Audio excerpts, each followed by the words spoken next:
Proceed. Thank you, Mr. Speaker.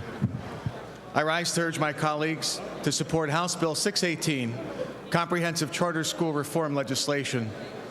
This legislation is the product of extensive work and deliberations by a majority of the members of the House Education Committee under the leadership of Chairman Clymer. I particularly want to thank Chairman Clymer, Representatives Mike Reese, Bernie O'Neill, Mike Fleck, and Seth Grove, all of whom stood with me in developing and advancing this legislation.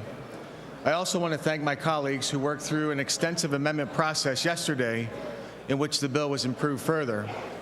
Finally, I want to respectfully acknowledge my colleagues who oppose House Bill 618. I know that they are sincere in their passion about school choice, and while I respect their position, I firmly and deeply believe this bill is good for the school choice movement, which I will explain later in my remarks. House Bill 618 will save, according to the Pennsylvania Association of School Business Officials, approximately $84 million in the next 2 years for our school districts under the compromised deductions they may take under the provisions. Further, the bill incorporates the same limits on unassigned fund balances that school districts must live within and requires charters and cyber charters to return to paying school districts excess tuition under these new limits. According to PASBO, under 2011-12 data, charter and cyber charters would return $65 million to the Commonwealth school districts, including an estimated $29 million to the School District of Philadelphia. This is a total savings to our public school districts of almost $150 million. House Bill 618 is not just about correcting some of the flaws in the current cyber charter funding formula. It is a comprehensive proposal that advances school choice in this Commonwealth, provisions that have been largely ignored in the debate over House Bill 618. The legislation incorporates key changes to strengthen school choice for Pennsylvania's families, including the following.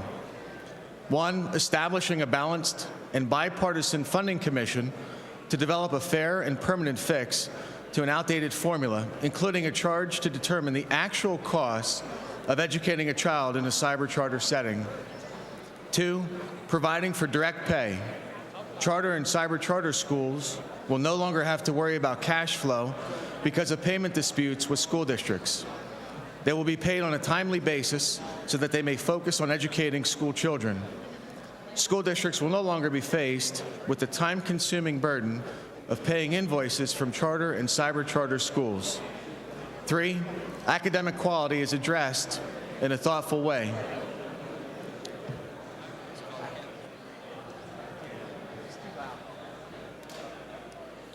Will the members please take their seats?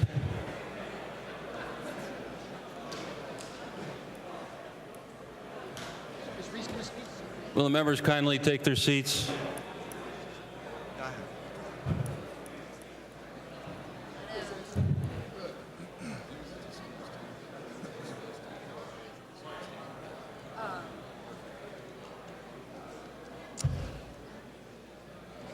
Gentlemen may proceed. Thank you, Mr. Speaker.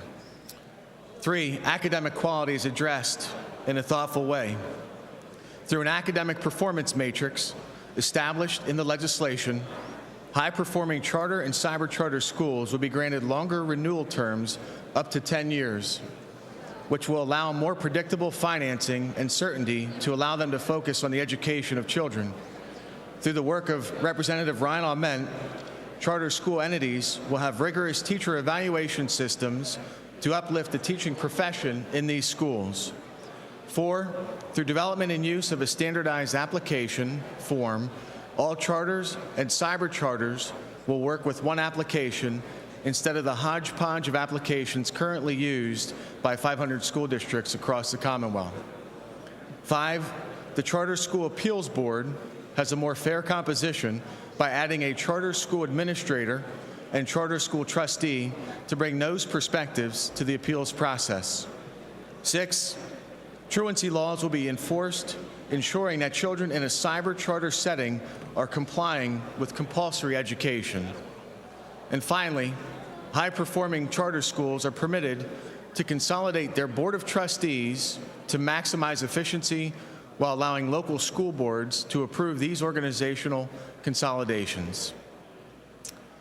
I would be remiss if I didn't address the very important accountability and transparency reforms that are at the heart of House Bill 618.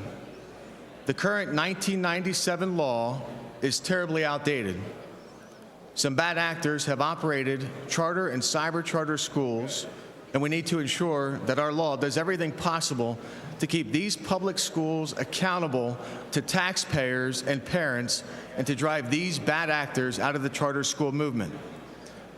The bill has the following key provisions to update and modernize Pennsylvania's charter school law. And all of these provisions apply to both cyber charter and brick and mortar charters alike. Application of the Ethics Act to charter school entity administrators, trustees, and employees.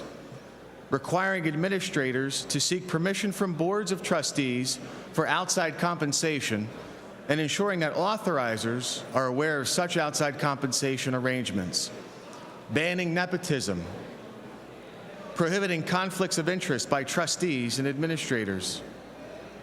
Providing for dismissal of administrators and trustees for criminal convictions and permitting authorizers as a condition of charter renewal to require the replacement of administrators or trustees who have violated the provisions of the charter school law.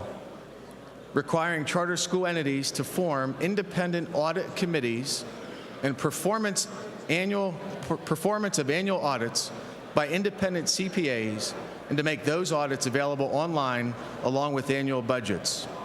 Permitting the Auditor General to annually audit charter school entities.